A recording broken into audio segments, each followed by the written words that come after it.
Beautiful people, it's me, Pamela, on my YouTube. Cho, no, what's the tea? Siyahlaziya.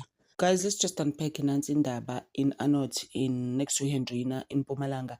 Hi, but guys, the stuff that's happening there. You remember, oh, my friend, guys, we had agreed, actually, just as much Bati, they must apply for permits and all of that to work in areas and all of that. Iy'ngane nje guys fanele igadwe nje completely zonke, boy or girl, fanele igadwe nje iy'ngane. Abantu abasekho right la ngaphandle. We have to watch our children like hawks, otherwise ngeke. Buka nje manje izinto ezenzakalayo. Buka eMokopane, 4-year-old futhi, it's the same. Umama uthi what happened was that she came from where she was coming from. Actually, she went to buy bupi, mili. That's how she was relating the story. When she went to buy bupi, her brother wasn't back. And then the brother came back, poop drunk.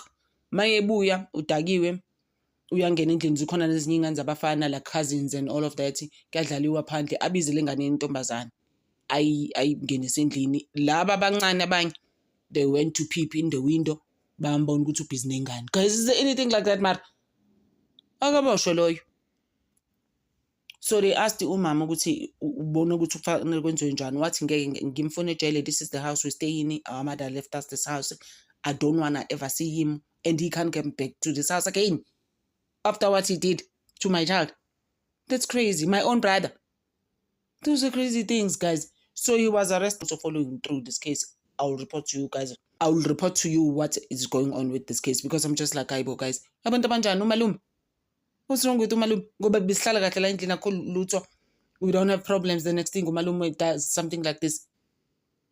The sister was like, no, this person can't even come back to that house again. Yeah, my mom, cause yeah, my way to for that matter. I mean, but he can't come back cause when's how do I even face him? She didn't even go to the first appearance at court because she was just like, I can't face him. How do I even face him? So same lapho kancane guys, sizoqhubeka futhi nosenzo Meyiwa later. Thank you so much guys. I appreciate you. Nginthanda over. The community nje was not happy. They saying ukuthi this is the first time yenzeka this thing in their area and it's the last time. They're not going to allow it. They are supporting the family.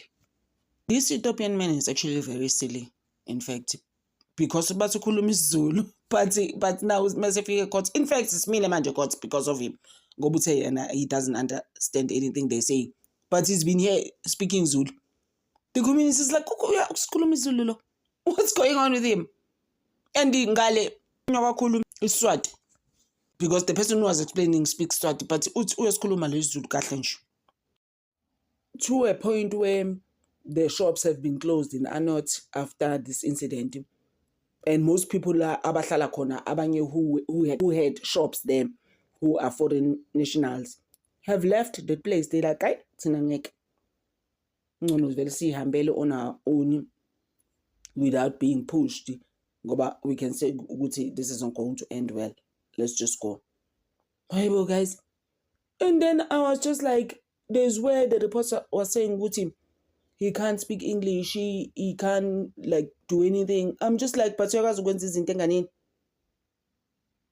They're waiting for the interpreter next week, Monday, to help him also with they're actually waiting jail for him to get help legally as well. I mean, legal representation. I'm just like, really? 26? Wangwenza izinto ey'ngane?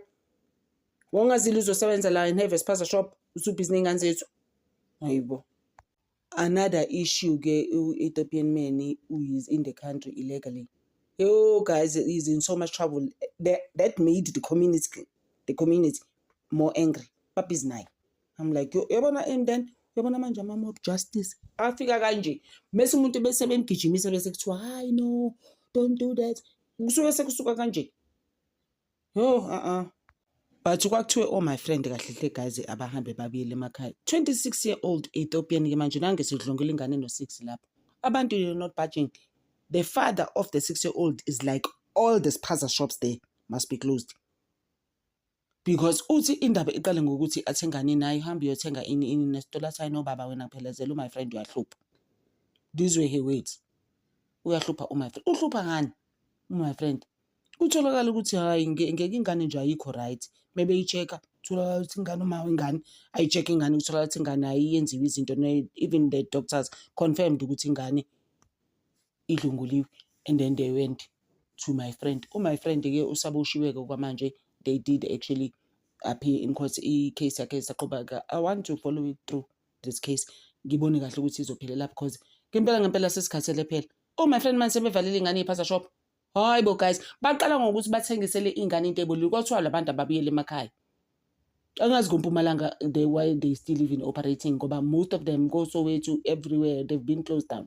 Ngoba abekho right. And someone was even saying ngapha koKimberley, most girls have ingane zabo. I'm just like, young girls ingane is no 20. Yabona ukuthi busy. They are busy. They must go back home then if that's the case.